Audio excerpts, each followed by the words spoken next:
Ester, capítulo 9. Chegou o dia 13 do 12º mês, o mês de Adar, o dia em que deveria ser cumprida a ordem do rei. Era o dia em que os inimigos dos judeus esperavam dominá-los. Mas o que aconteceu foi o contrário. Os judeus derrotaram os seus inimigos. Em todas as cidades do reino onde havia judeus, eles se reuniram para atacar os que queriam matá-los. Ninguém podia resistir aos seus ataques, pois todos estavam com medo deles.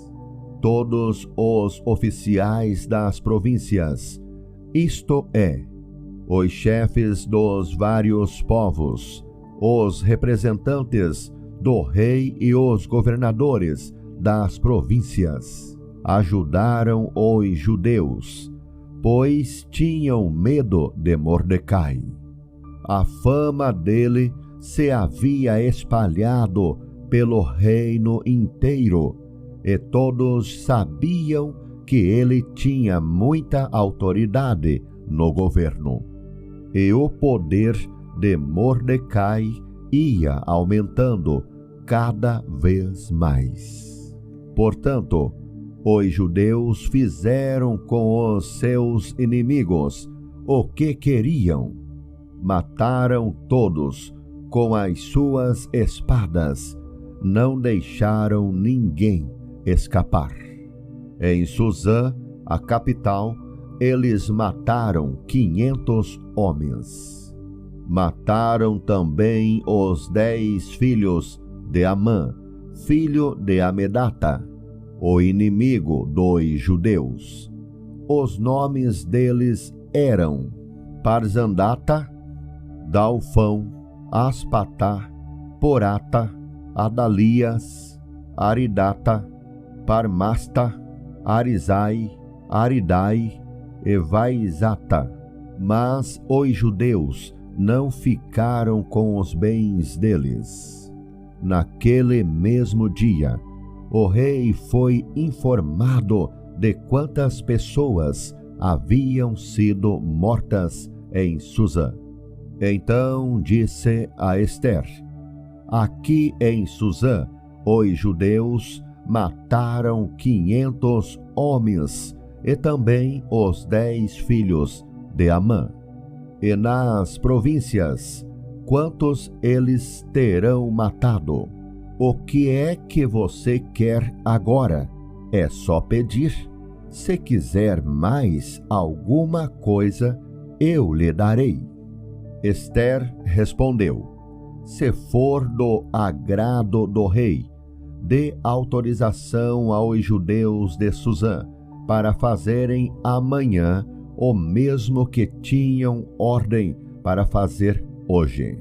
E peço também que os corpos dos 10 filhos de Amã sejam pendurados em forcas. O rei concordou e mandou ler a autorização em público em Suzã. E os corpos dos 10 filhos de Amã foram pendurados em forcas. No dia 14 do mês de Adar, os judeus de Suzã se reuniram e mataram mais 300 homens na cidade, mas não ficaram com os bens deles. No dia 13 do mês de Adar, os judeus das províncias se reuniram e se defenderam. Mataram 75.000 inimigos, e assim se livraram de todos os que os odiavam. Mas não ficaram com os bens dos mortos. No dia 14, eles descansaram e comemoraram com banquetes e festas. Mas em Suzã, os judeus comemoraram no dia 15 do mês, pois nos dias 13 e 14 eles mataram os seus inimigos, e só no dia 15 descansaram. É por isso que os judeus que vivem em vilas e povoados comemoram o dia 14 de Adar, com banquetes e festas, e mandam comida uns aos outros.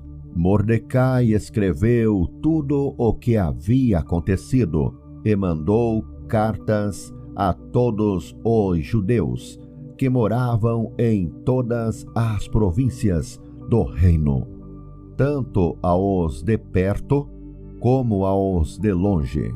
Nas cartas, ele ordenou que todos os anos eles comemorassem os dias 14 e 15 do mês de Adar, pois foi nestes dias que os judeus se livraram dos seus inimigos.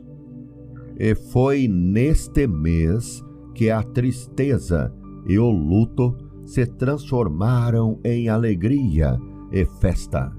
Portanto, que dessem banquetes e festas, mandassem comida uns aos outros e distribuíssem presentes aos pobres.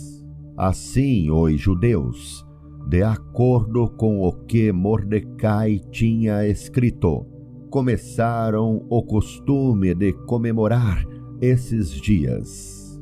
Amã, filho de Amedata, descendente de Agag, inimigo dos judeus, tinha planejado acabar com eles e tinha mandado tirar a sorte. Chama-se isso de Purim, para resolver em que dia ia matá-los. Mas Ester foi falar com o rei, e ele ordenou por escrito que o mal que Amã havia planejado contra os judeus caísse sobre o próprio Amã. Portanto, enforcaram Amã e os seus filhos. É por isso que esses dias feriados são chamados de Purim, que é o plural da palavra pur. Como resultado da carta de Mordecai e de tudo o que os judeus tinham visto e das coisas que aconteceram, eles resolveram que eles mesmos, os seus descendentes e os que se convertessem ao judaísmo seguiriam o costume de comemorar todos os anos esses 2 dias, conforme Mordecai havia escrito. Ficou resolvido que daí em diante toda a família judaica em todas as cidades das províncias do reino comemoraria a festa de Purim, para que os judeus lembrassem sempre do que havia acontecido. Nunca, em qualquer época, deixariam de comemorar essa festa. A rainha Ester, filha de Abiail, também escreveu uma carta junto com o judeu Mordecai, dando todo o seu apoio à carta que Mordecai já havia escrito a respeito da festa de Purim. Cópias da carta foram mandadas a todos os judeus das 127 províncias do reino, desejando-lhes paz e prosperidade, e confirmando que a festa de Purim devia ser comemorada nos dias marcados, assim como haviam marcado para si mesmos e para os seus descendentes, dias de festas e de jejum. Eles deveriam seguir essas ordens do judeu Mordecai e da rainha Ester. A ordem de Ester, confirmando as instruções para a comemoração de Purim, foi escrita num livro.